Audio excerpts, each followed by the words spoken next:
His hand lingered. Not on her skin, no, he was smarter than that. Just the empty glass between them.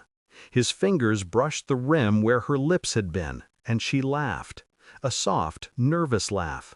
The kind a woman releases when she wants to be seen, valued, by the wrong man. I sat across the bar table, motionless. There was ice in my glass.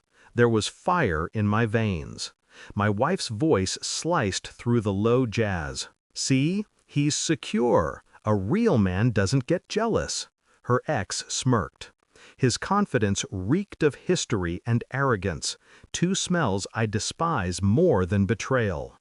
I studied them, the whispers, the casual insults disguised as jokes, her hand brushing her hair each time he laughed, her deliberate sideways glances at me, searching for cracks. She wanted a reaction. I offered silence. Inside, something cold uncurled. Not rage, something cleaner, like a blade being pulled from a velvet sheath. She thought she was testing me. She had no idea she had already failed. My phone buzzed hours later as I left them to their performance. A voice, shrill, entitled, dripping with disrespect. "If you want to join Thanksgiving, come wash the dishes," my daughter-in-law snapped. I stared at the phone, at the audacity, at the pattern. Belittled by one woman at a bar, ordered by another in my own family, all while they forgot one thing. I am quiet, not powerless. The bar incident didn't shock me, not truly. My wife's shift had been gradual, affection cooling into performance, attention drifting like fog. Once she used to rest her head on my chest, listen to my heartbeat, call it home. Now she sought applause from ghosts of lovers past. And tonight was not spontaneous. Her dress too carefully chosen. Her perfume, sweet, unfamiliar, reckless. A stage set for humiliation. I remembered her early vows, whispered with trembling sincerity. "I choose you, always." Now she chose an audience. And my daughter-in-law? She'd always seen me as disposable. A wallet disguised as a man. A presence tolerated, not respected. If you want Thanksgiving, wash dishes. My wife's laughter that night echoed the same tone. Condescension dressed as humor. Yes, patterns. Women who believed kindness meant weakness. Security meant servitude. Silence meant submission. My wife toyed with my loyalty. My daughter-in-law dangled family like a leash. They forgot, loyal men don't break. They leave. And when they leave, they take peace with them. I did not confront. Confrontation gives power to the guilty. Instead, I observed.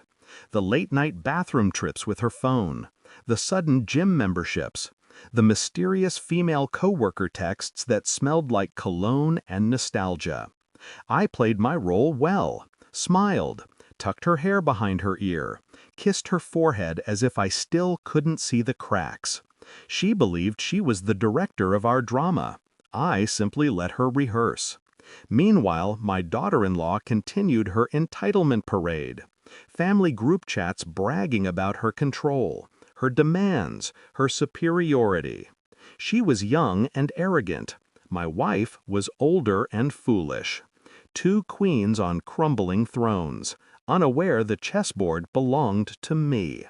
I booked the trip quietly, signed papers slowly, shifted assets silently. The villa in Switzerland, long purchased, rarely spoken of, became my sanctuary. Snow, silence, stone walls that kept secrets better than people ever could. I took pictures, fireplace, lake view, wine older than their pride.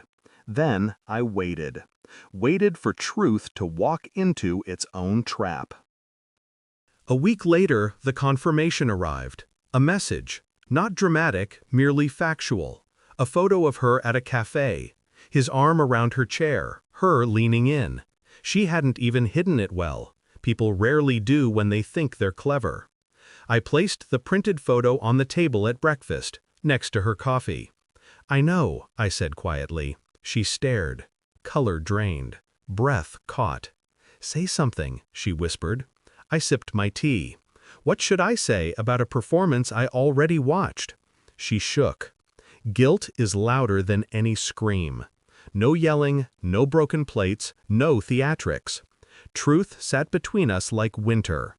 Then I sent a single image to the family group chat.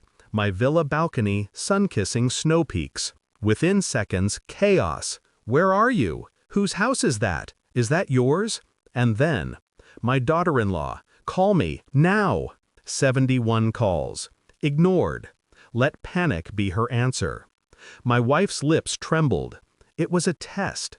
I just wanted to see if you'd get jealous." Cruelty dressed as curiosity. Disloyalty disguised as psychology. I slid the divorce papers forward. I already passed my test. I stayed dignified. You failed yours.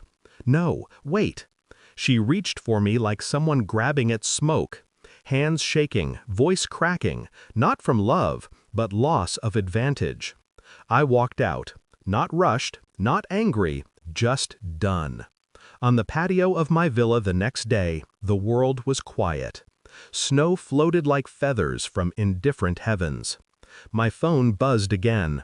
"Please pick up," my daughter-in-law begged in a voice message. "We didn't know. We thought, just call, please." I typed 2 words. "Enjoy Thanksgiving." Then blocked her. People think revenge is noise. It isn't. It's absence, of access, of presence, of the comfort they once took for granted. My wife sits in a house that used to feel warm. Now it's just walls. My daughter-in-law prepares dishes I will not taste. For a holiday I will not attend. They used humiliation to feel powerful. I used silence to make them see themselves. Vindication isn't loud. It whispers through empty seats, through unanswered phones, through snow-covered mornings where peace finally breathes again. I did not win. I simply walked away. And they now live in the echo of my absence.